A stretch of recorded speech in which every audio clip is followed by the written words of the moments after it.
Potential Not Pathology, embracing creative and resourceful approaches to psychotherapy with author and therapist Dr. Paul J. Leslie.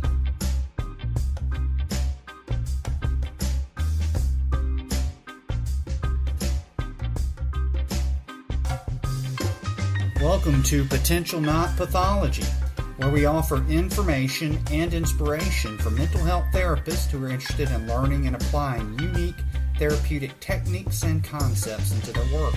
With a focus on the potential each client brings to his or her therapy session, this program examines ideas and tools which can assist your clients on their journey toward healing.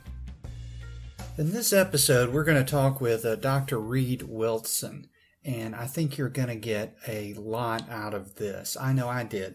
Reid Wilson is the director of the Anxiety Disorders Treatment Center in Chapel Hill in Durham, North Carolina, and is an adjunct associate professor of psychiatry at the University of North Carolina School of Medicine. He's the author of the best-selling classic Don't Panic and the co-author of Anxious Kids, Anxious Parents, as well as author of Stop Obsessing, Playing with Anxiety. And he is just an amazing source of information about how to resourcefully assist those who suffer from severe anxiety issues. He's a founding clinical director of the Anxiety and Depression Association of America and a fellow of the Association for Behavioral and Cognitive Therapists. In this talk, he gave us, a lot of gold here. He talked about the 4 moves he uses in his treatments, which include step back, want it, step forward, and be cunning. And he's going to take a lot of time and talk about each of these. And his ideas about changing the nature of how a person perceives what they're experiencing, I think is very easy to follow. It's also taps into that part of us that's very resourceful, makes us get really excited about conquering this issue that many of us suffer from, is anxiety. Even I learned a good bit about handling little anxieties I have just in this short talk. I also talk about what led him to becoming a therapist and how wounds can lead to higher callings, and the importance of considering the character of the client, but also the character of the therapist when designing interventions and treatment protocols. So I think you're really going to enjoy this a great deal and learn a lot. You can find Reid on noiseinyourhead.com, and I'll put a link to that on the website at potentialnotpathology.com for those who are interested in his work. So I hope you enjoy this interview with Dr. Reid Wilson. Dr. Reid Wilson, welcome to Potential Not Pathology. Well, thanks for having me. I'm delighted for you to be with me today. To get started, for people who may not know your work, could you kind of let everybody know what was your journey to becoming a psychotherapist? Oh my, that's a long journey, but in a nutshell, I had some struggles when I was young, and if it weren't for tenacity on my side, I would have really been in deep trouble. And I think from that, I got this sense that my mission was to help people have the information they need to have in order to solve their problems, because I was really missing core information. So I, from that, and 16 years old, I started a peer counseling service at the University of North Carolina when I was an undergraduate. I worked in the field of sexuality for a few years, and then I went back to school to get my degrees and specialized in treatment of chronic pain. That's where I began to learn hypnosis and trained in Gestalt and TA and so forth. And then by the time I got my degree, PhD in 1980, I started working with people who had panic disorder, they kind of just came out of the woodwork because the media started doing stories about women who are trapped in their homes, all that stuff around agoraphobia. And so that's really how I got started in all this. And I seem to have some kind of affinity for those folks, although I've never been diagnosed in that way. And I was off and running. Yeah. You find that a lot of times we're talking to other professionals that it's kind of our wounds that sometimes leads us to this calling to assist others, to maybe not have to struggle to get help as maybe we might have. Well, I think two things. One is, yes, our wounds, and second, our character, because I do my treatment because of my character. I think others who kind of innovate and move down other paths, direct people out of their personality traits and so forth. So I think that, and I don't think we account for that as much as we probably ought to. Mm-hmm. Now, that was very interesting what you just said to me about character, not paying as much attention to that. Could you talk a little more about that? Because I think I know where you're headed with that, but I think you're right. It is something that maybe we should pay more attention to. Well, I'm a strategic therapist, but I come out of a cognitive framework. But I'm not one, although in my youth I sat and learned meditation and transcendental meditation and so forth, but I moved pretty quickly away from formal kind of meditations and relaxations to a much briefer intervention that is more active. And I'm a rower, I'm a competitive rower, so my meditation is an active meditation, paying attention to every stroke on the water and trying to make sure I'm performing well. When I was, the last type of yoga I did was Kundalini yoga, which is a very active, movement oriented.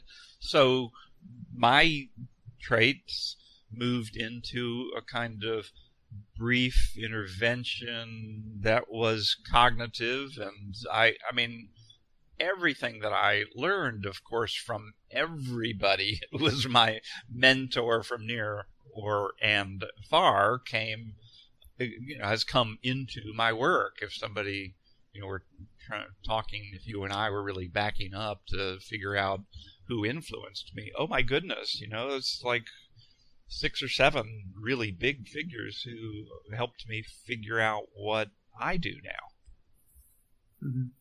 Yeah. As you were saying that, I was just kind of thinking, remembering a client who had gone to another therapist and had then eventually come to me, and he liked the therapist, but the therapist kept pushing for him to do this mindfulness work, which is good work, but it just didn't fit. And she was kind of, well, you need to sit for 20 minutes a day and all of this. And we figured out he was also active, so he got involved in Brazilian Jiu-Jitsu, wrestling, because when he was wrestling with other guys, he didn't really think about a lot of other stuff, and he found that he was actually very centered once he learned the skills. And so for him, his Jiu-Jitsu wrestling stuff became his mindfulness.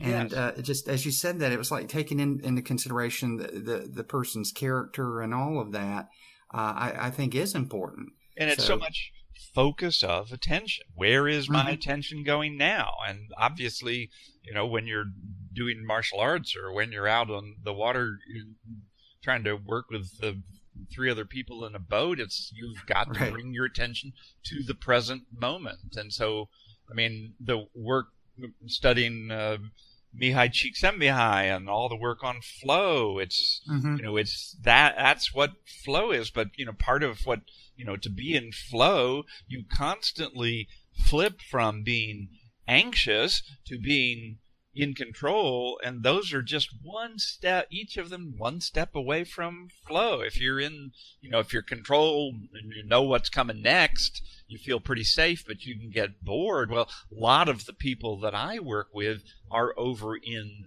that domain, which is, I flip over into anxiety where I feel like, oh, I'm not quite in control here. I'm going to lose. And they don't like that feeling, so they flip over to feeling secure. They don't like change. They have separation anxiety.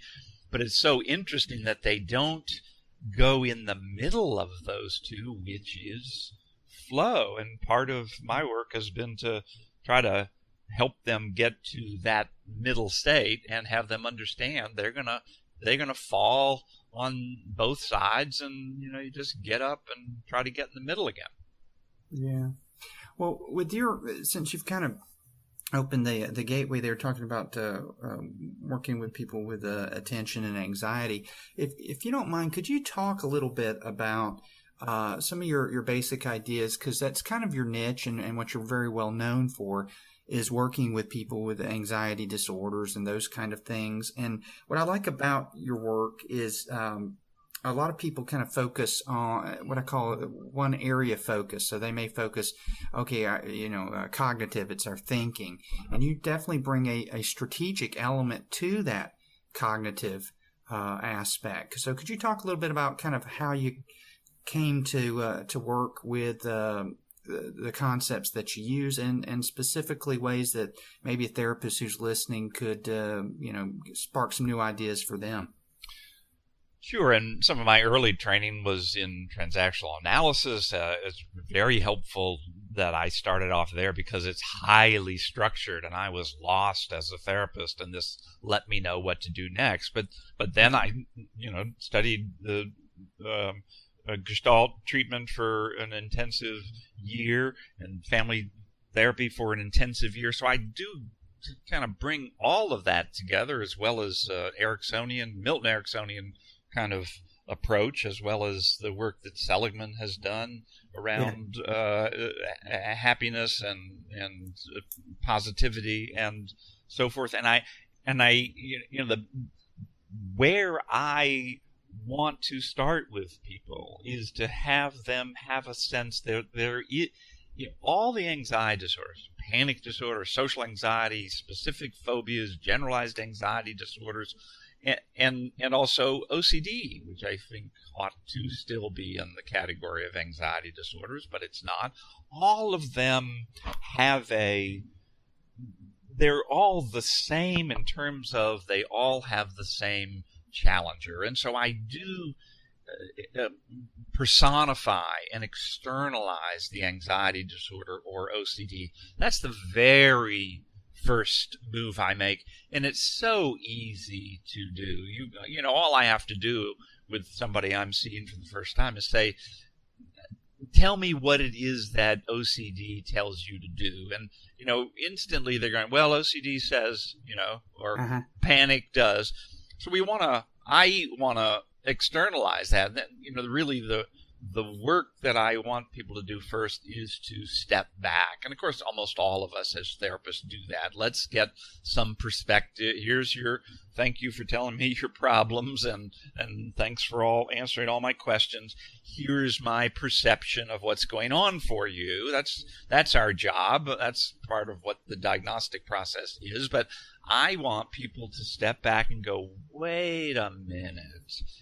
I have fallen victim to this disorder because it's trained me to follow its rules, and I wasn't quite aware that was happening. And I need to step back and go, okay, I see what my challenger's doing. We really want to learn our challenger and what are their moves, and then how do I counter that? And that's where strategic treatment comes in. I want clients to learn the pattern that they are being manipulated by. How are they maintaining the problem. I am not so much concerned about how problems got started. Right. Although, some of our clients just need to understand that because it gives them they learn and then they get it. But really, what parts do I play? And I'm looking to identify the pattern and then mess with it. And, and trying to do some of this intervention or this innovative stuff that I do, the world of cognitive behavioral therapy doesn't necessarily run to my door because we have had a pretty standard way of treating all the anxiety disorders and OCD. And it is, exposure or exposure and response prevention. And I really feel like exposure is just the first step of the treatment. But that's where I begin, is making sure they step back. And then also this mindfulness is critically important to our work, which is I want to, first off, step back and have an understanding of what's going on for me. But then I need to also learn in the moment how to step back and say, oh, it is happening. Because as soon as I step back, I have now separated at least one iota from what's going on at this moment. And that gives me some room to start moving and deciding what I'm going to do next. You can't do anything unless you step back. Right. So that's where I begin. There's 3 other things I do, but I'll take a breath and see how that's sounding to you. Yeah, that's great. That's great. And as you were saying, step back. It also, what popped in my mind is just that act of, as using your example, what does OCD tell you to do? The externalizing. It also aids in the disidentification. Because I'm crazy, or I'm anxious, or I'm fill in the blank. And as we all know, when a person has identified the core of their identity with their disorder, it is almost next to impossible sometimes to get them to change. Absolutely. And I was working with an 11-year-old girl last week in an initial interview, and she was saying, well, my mind tells me to do this. And we immediately shifted and asked her if she would be willing, instead of calling that her mind, to call it OCD. Because if it's her mind, she has no control whatsoever. If we can externalize it, then she can begin to learn how to manipulate it. So that's critically important. Where I start changing a little bit around the mindfulness piece is, as I was saying, I think it's just the first step. It's a platform. This is an aggressive sport, in my opinion. And I think many of the trainers in mindfulness have it right, but I think it somehow it gets lost in the translation. You have to take mindfulness into the fire, and we want to know, the anxiety disorder is going to give me thoughts, images, feelings that it needs me to become afraid of, and then it needs me to push it away. And that's where we want to go next, which is my tendency once I have a disorder is I want to get rid of symptoms, and that's just bad form. Right. That falls right into the disorder. So, this whole manipulation that can be a hard sell is my job is not to push it away. My job is to allow it to stay. And now mindfulness can go to that spot, allowing these feelings to exist. But I shift that to a state of mind, which is I actually want this feeling. Not like I accept it, that it's here, but when it is here, I want it to be here. Because in anxiety disorders and OCD, I only have, it's just a 1 or a 0. It's either I want this or I don't want this. So I'm very heavy in selling this concept of wanting what it is you're experiencing right now, as opposed to accepting it. I think accepting and tolerating is too soft when you get to actually having a diagnosis of the anxiety disorders. So it's almost, well, it's not almost, it is paradoxical to when they come in, you're telling them not to eliminate, but to want these things that they think that they need to get rid of.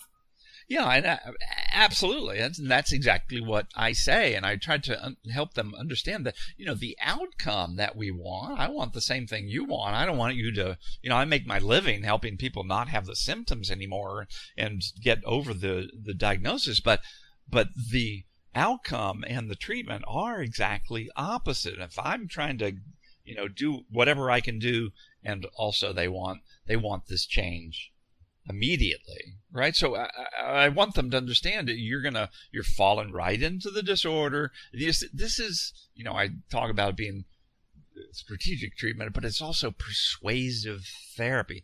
My job is to train their mind to change their mind, because their mind has been taken over by a point of view, and they're driven by that point of view. So I think we as therapists need to get big.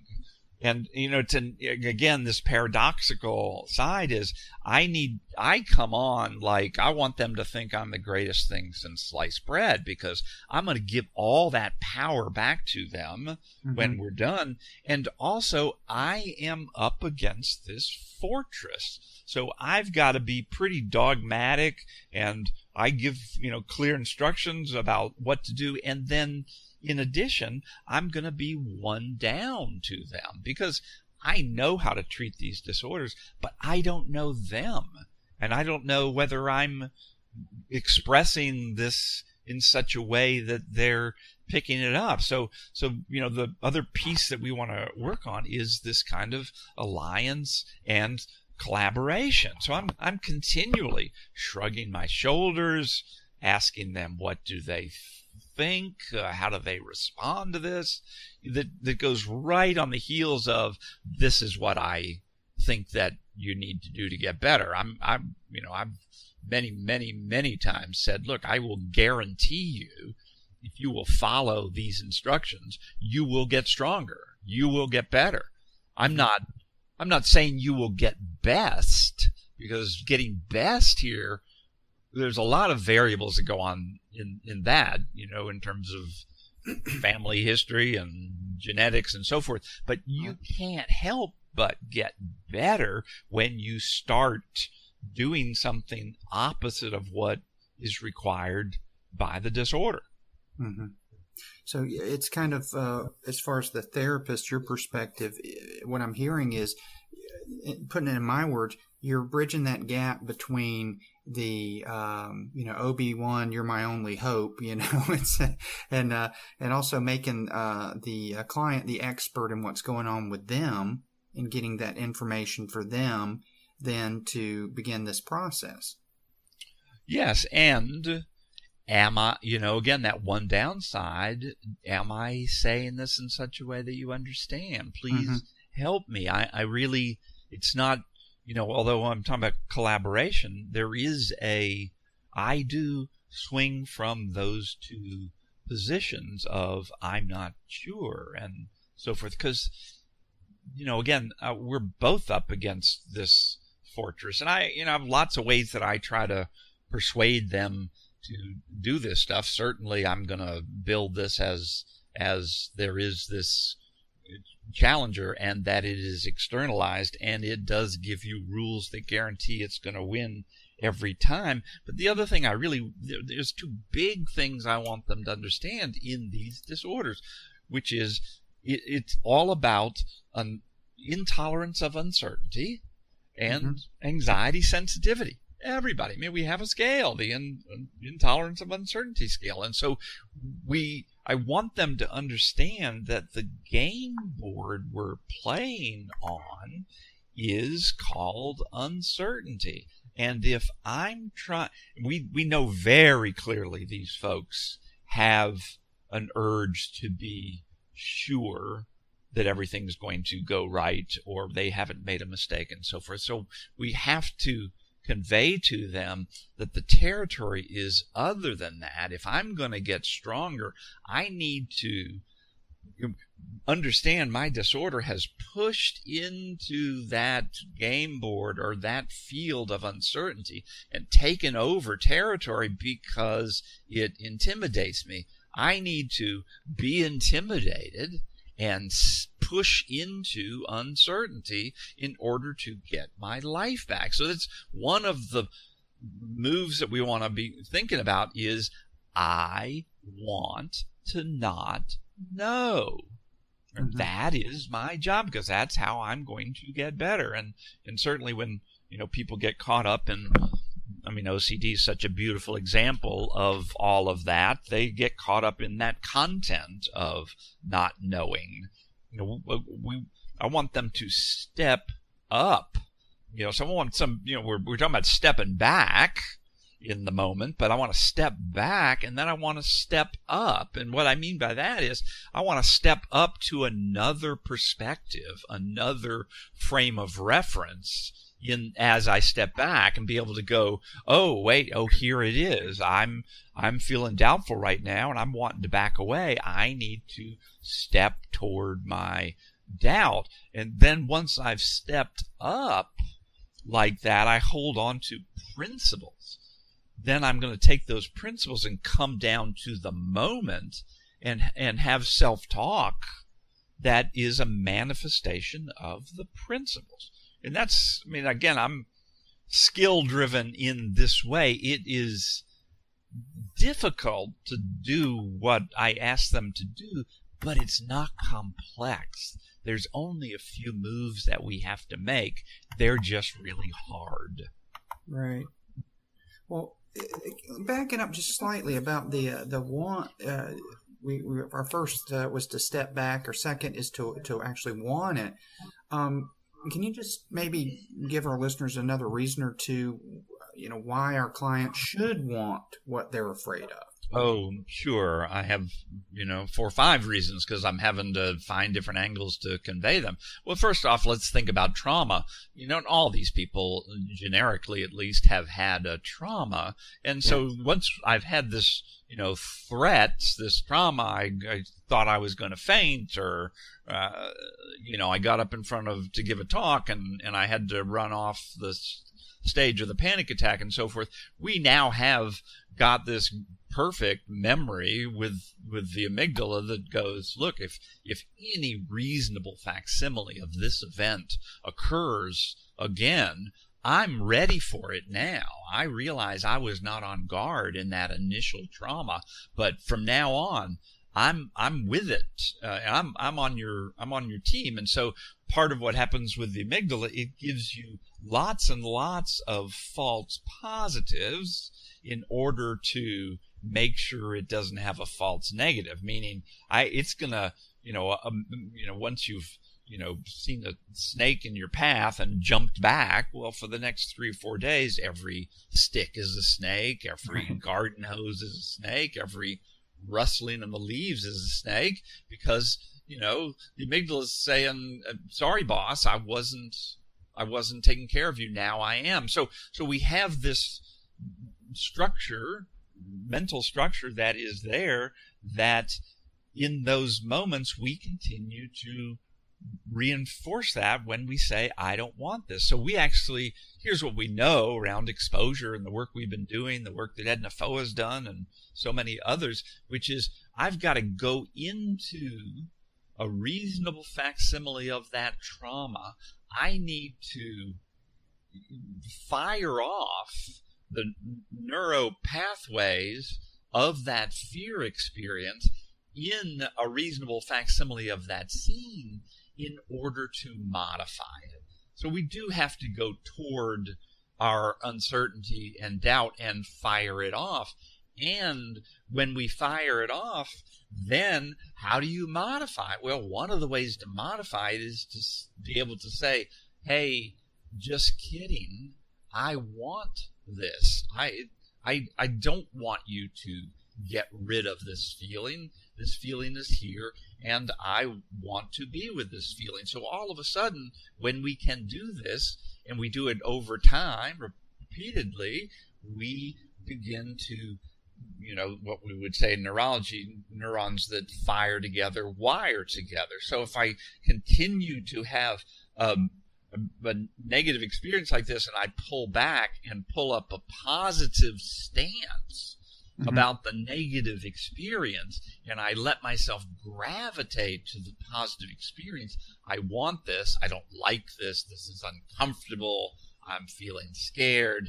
And I want this because it's opposite of what the disorder wants me to think. It's the way I'm going to get stronger to be able to change my disposition about it. I am training my brain and my amygdala to stop juicing me up so much.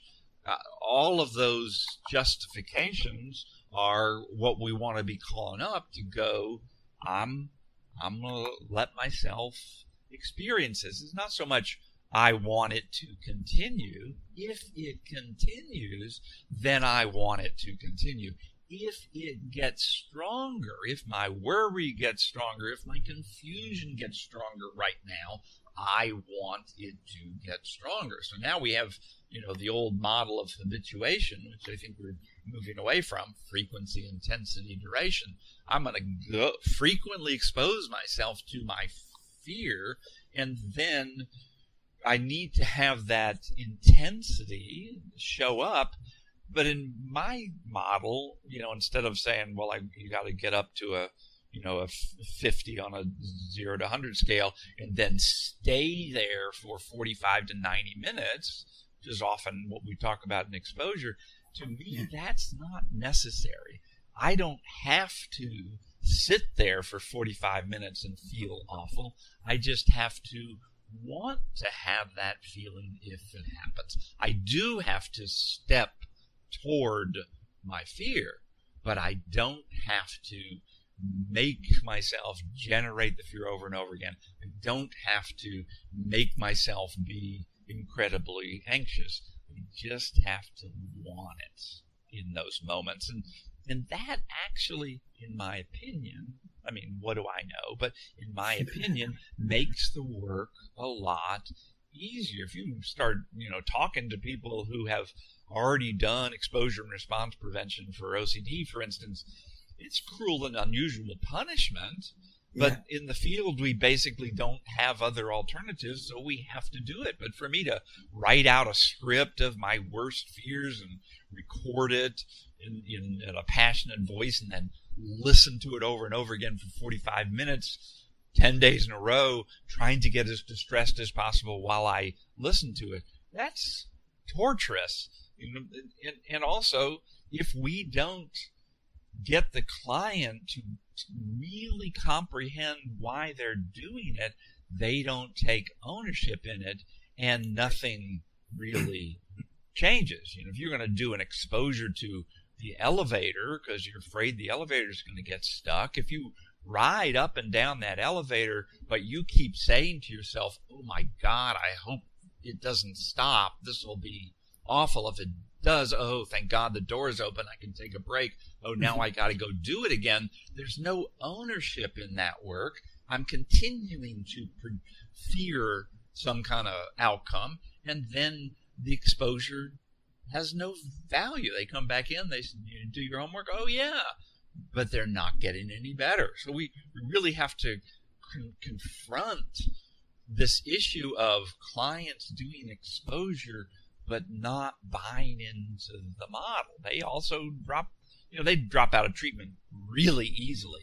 But if we start torturing them without them buying into the model as a partner with us, they're going to drop out even more frequently. Right. Oh, yeah, and see it way too often. And with the therapist's best of intentions, but unfortunately it has that opposite effect. As you're saying that, I'm almost having this in back of my mind where you're by wanting it, it sounds like you're taking them from effect to cause, whereas a lot of times they feel as the opposite. but yet it's not, oh, you're causing this and, you can't stop. It's almost like, for lack of a better term, you're framing this whole thing differently. Oh, absolutely. And that's why we want to start off with, what's the frame of reference you have now? You can hear it in their requests of you as the therapist. This is what I want to get. Oh, there's that. We want to explain how that's going to work against them. We have to sell them. It's sell around all of this. That's why you have to keep, turning to them and saying, or does this make sense to you? Because you're building this as a whole schema. And then you got to send them out and have them try it out. So, but if you can get them to have the principles, we don't, unfortunately, the anxiety disorders run the life cycle.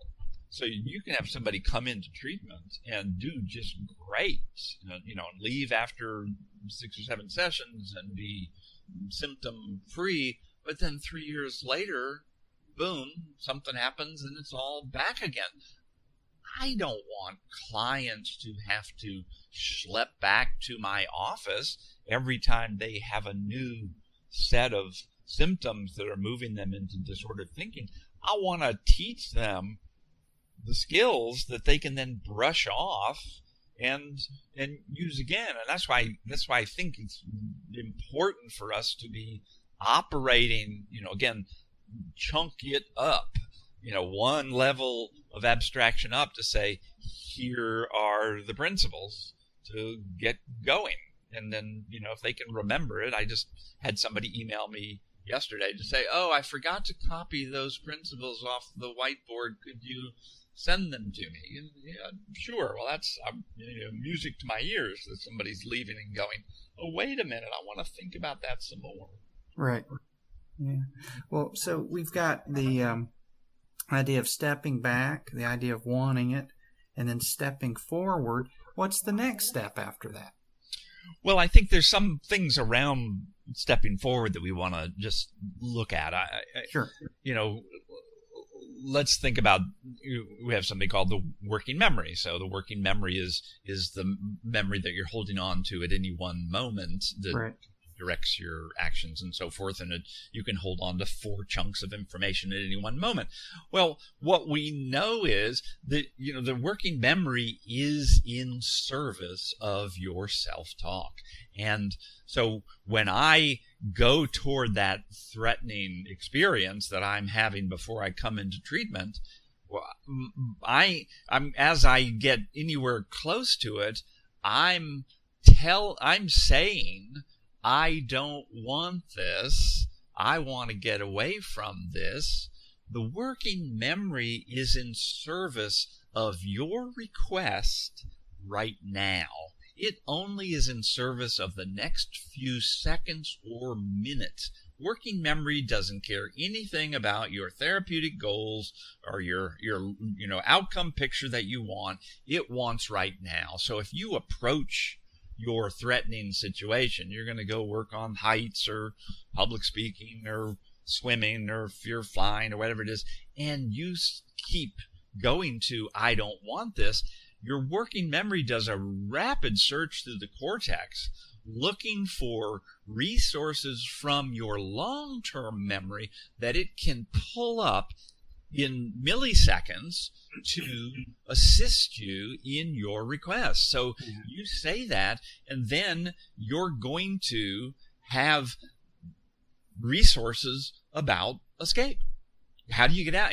I can get you out of here. I'm going to, pump your body up. You're going to be able to run pretty quickly. So as we step forward, we got to know, wait a minute, we got to line that working memory up, which is, as I'm stepping forward, I want to be okay with what I'm experiencing right now. So if I have learned mindful meditation, if I've been working on some guided imagery that works in developing mindfulness, if I have comprehended and practiced this experience of acceptance, and I am saying to myself, gosh, I'm scared, and I want to sit with this and be okay with this, now the working memory is going to do a rapid search through my cortex, looking for resources from my past through my long-term memory, and pulls forward resources of acceptance in that moment.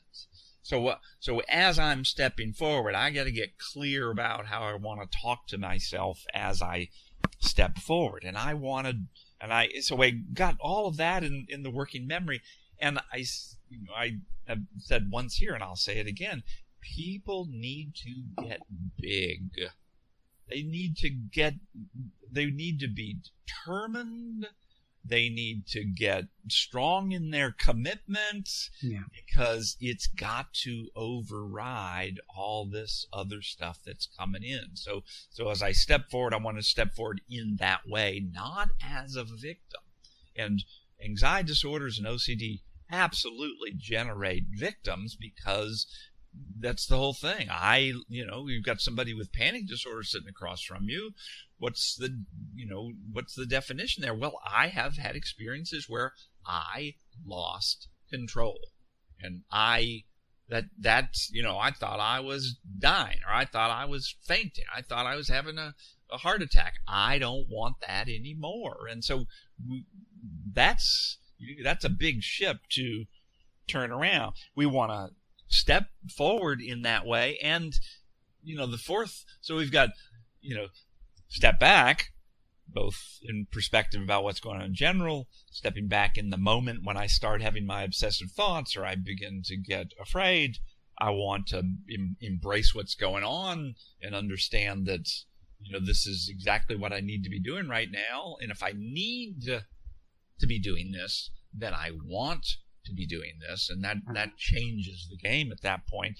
Now I'm going to step forward. All of that, the fourth is to be cunning. All of that is cunning. All paradox is cunning. It is not what the disorder expects. And sometimes, the other way to, there's a couple other main things around being cunning. One is what I talk about to everyone, which is you must act as though. Which means, OCD is such a perfect example. I keep checking the front door, because what if it's left unlocked and somebody's going to break in while I'm gone? So so now I'm leaving this morning. I've locked the front door. I've taken 3 steps down the steps to leave, and I have, all of a sudden I have my doubts. Here we are in this disorder of uncertainty. Was I really paying attention? Now there's my obsession. Now I have my urge to ritualize, and then my rituals go back and check again. Well, in those moments, if we're going to practice, I'm going to, lock that front door, presumably. I'm going to step away. I'm going to have the doubt that I've really locked it. I'm going to have that urge to do my compulsion, and I'm going to act as though everything is fine. And I say all the time with the clients, well, then what would you do? Well, if I'm going to act as though everything's fine, I'm going to keep moving, stepping over to my car and driving off. Well, if I act as though everything is fine when I'm having this doubt, I'm going to drive off feeling anxious, apprehensive, uncertain, and I want to welcome that and keep moving. So acting as though is very important, because you can sit in the office with me and totally get what you need to do. But Right. the closer you get to the threatening situation, the more it seems like a bad idea. You create a structure, create a protocol, know how you want to be acting in those moments, and then lock it down. You don't want to go doing your practice around, getting in the pool and going underwater for a few minutes to tolerate the distress that you might drown. You don't want to go over there and then start analyzing, is this a good idea? Because it'll always seem like a bad idea. And so you want to step in there and act as though this is just what you need to be doing right now. And that's, I think that is a very useful, cunning strategy. The second one would just be that I especially I do it lots with kids. I do a lot with people with OCD, which is you talk back to the disorder. It's, oh, you want me to be confused right now. Well, that's excellent, because I'm totally feeling confused, and that's just what I want right now. In fact, I eat confusion for breakfast. If I have to be confused in order to get stronger, then give me 2 servings of that now. I'll eat that for breakfast, because I want to get stronger. I have things I want to do. So that's that whole, getting big, being determined. And obviously, when we talk back to, panic disorder or social anxiety, those messages aren't honest messages. I'm not really saying, please give me more, but everything about the anxiety disorders and OCD is about resistance.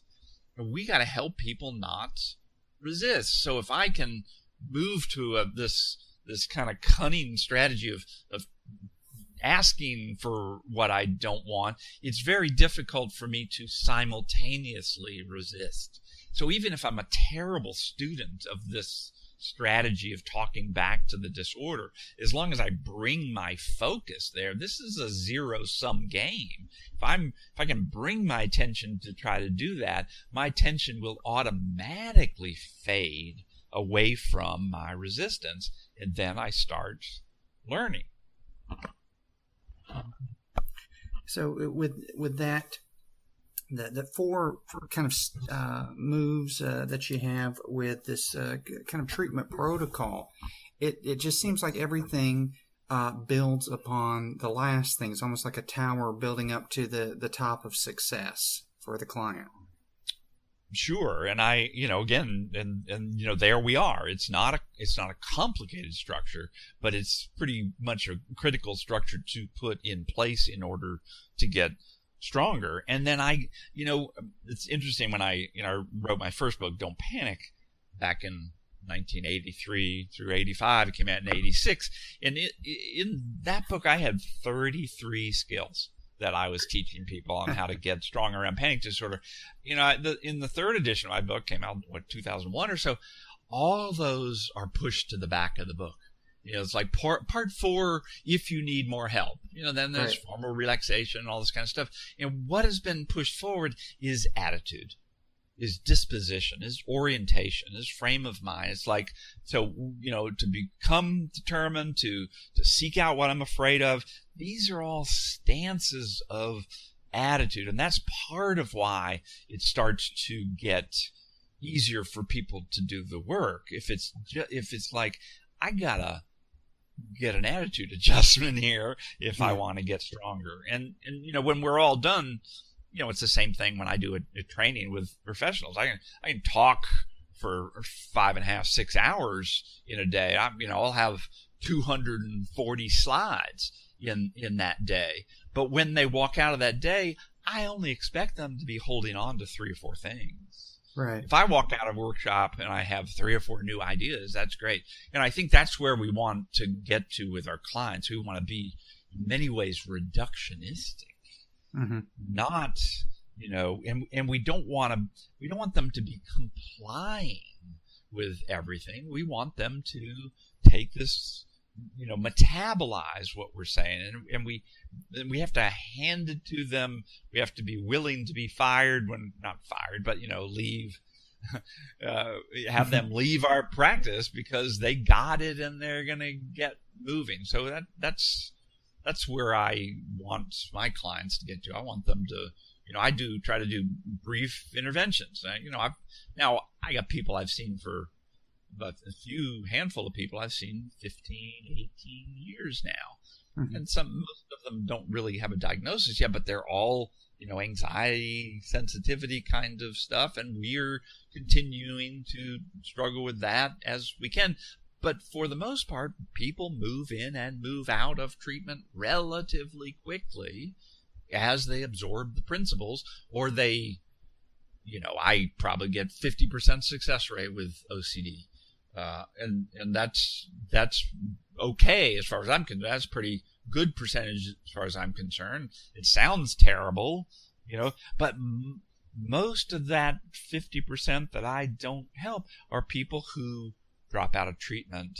They just don't want to buy the model, and they're gone. They don't want to do the work, and then they're gone. So I think we still have a long ways to go in trying to make sure we keep our clients in here. I'm doing the best I can to try to figure that out. But that's our project.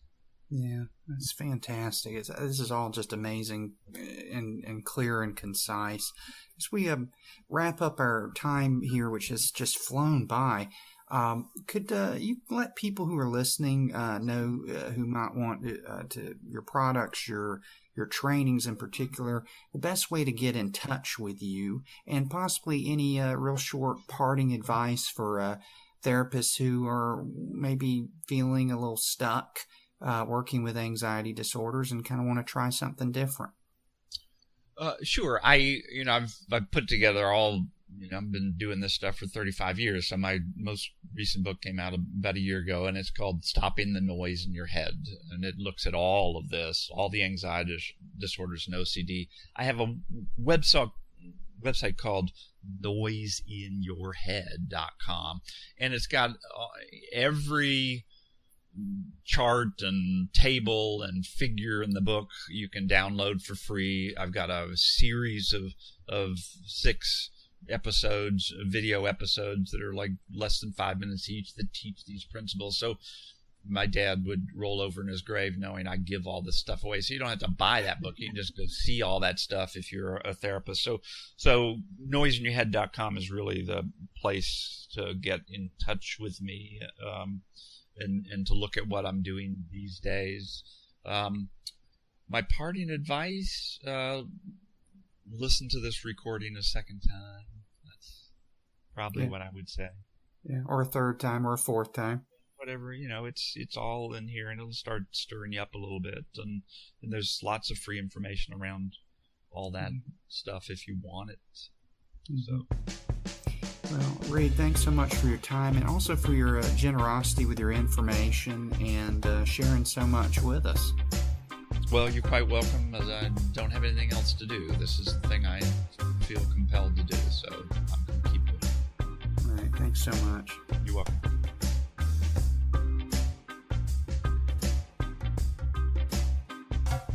Thank you for listening to Potential Not Pathology with Dr. Paul J. Leslie. If you enjoyed the show, check out our website at potentialnotpathology.com, where you will find programs and articles showcasing unique and creative therapeutic applications.